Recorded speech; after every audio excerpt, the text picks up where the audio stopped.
Nathan here.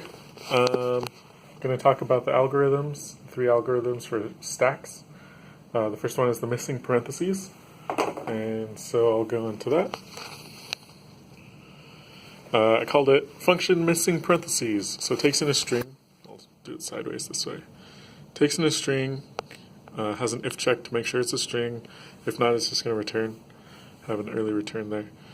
I just created a variable that is an array, call it a stack. We have a for loop here that's going to go through the string, and it's going to look for where there's any left parentheses character, and if there is, it's going to push to that array. And then if there's a right parentheses character, and that stack array, compare stack array, is not 0, then it's going to return, or it is 0, then it's going to return that index where it should be looking for a left parentheses before that. Otherwise, it's going to pop from that stack. And then that finishes off the for loop. So at the end of the for loop, after the for loop, it's going to check and see to make sure that at the end, there's no unpaired parentheses in the stack still. And then if there is, if that length is greater than 0, which means that there's an unpaired parentheses, then it's just going to return the index of, oh, that's not the index of.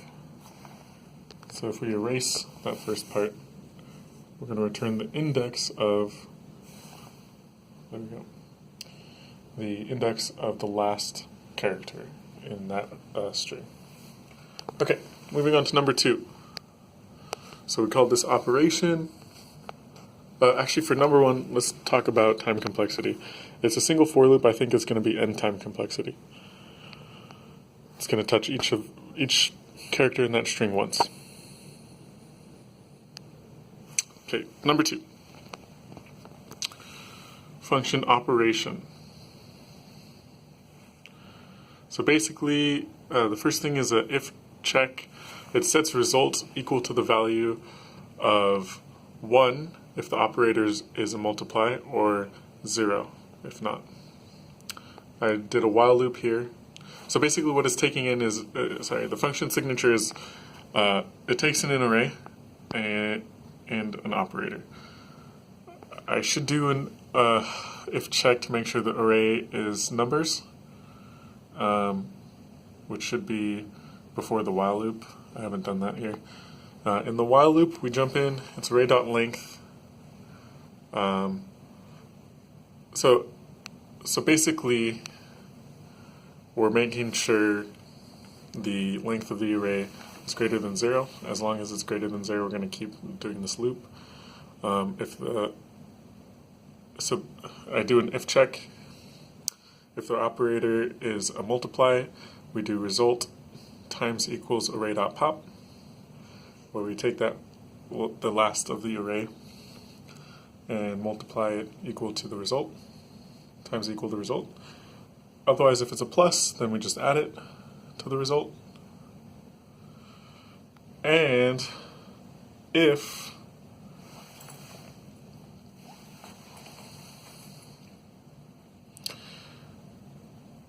it's neither, we do break. What this should be is really in an else statement.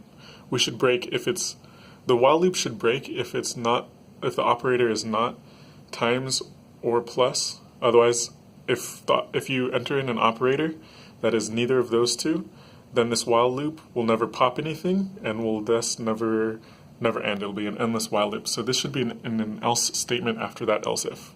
It should not be free floating like that. And then we do return result. So that while loop will keep running, adding or multiplying depending on the operator given, and then come out with a result. And if there's no times or plus, then this should be an else statement here, and the else statement should break the while loop so that it's not an endless while loop if the operator is not one of those two.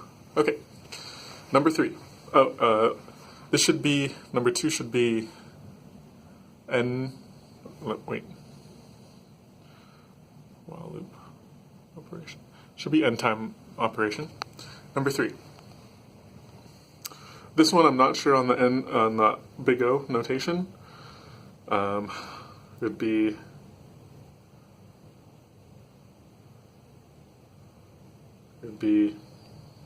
I guess it would probably be like n minus 1, n minus 2 all the way to 0. I don't know how to represent that for an O notation.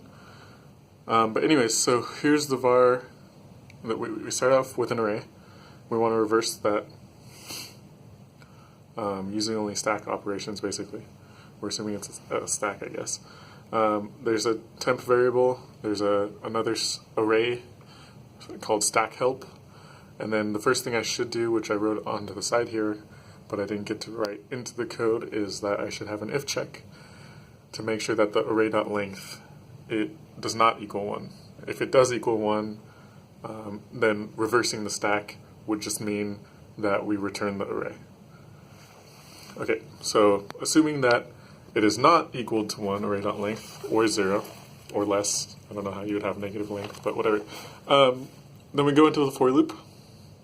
Here in the for loop, I was thinking about it as an array, and I was thinking about indexing, but we don't really need an index, so I don't need to decrement here. I could just start with I equals 0 and increment instead.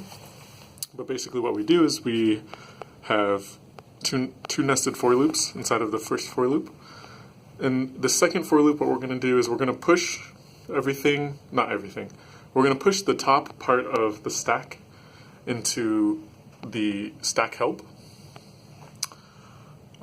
So in this case, we would just push the top thing into the opposite stack, and then we save that temp, the next thing in our as a temp variable, and then we go into another for loop that puts back everything we pushed into the stack help, and then we put the temp variable on top of that.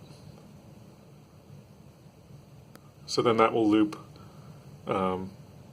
continuously, each time putting temp back on top of the stack, and then we just return that stack which we were given.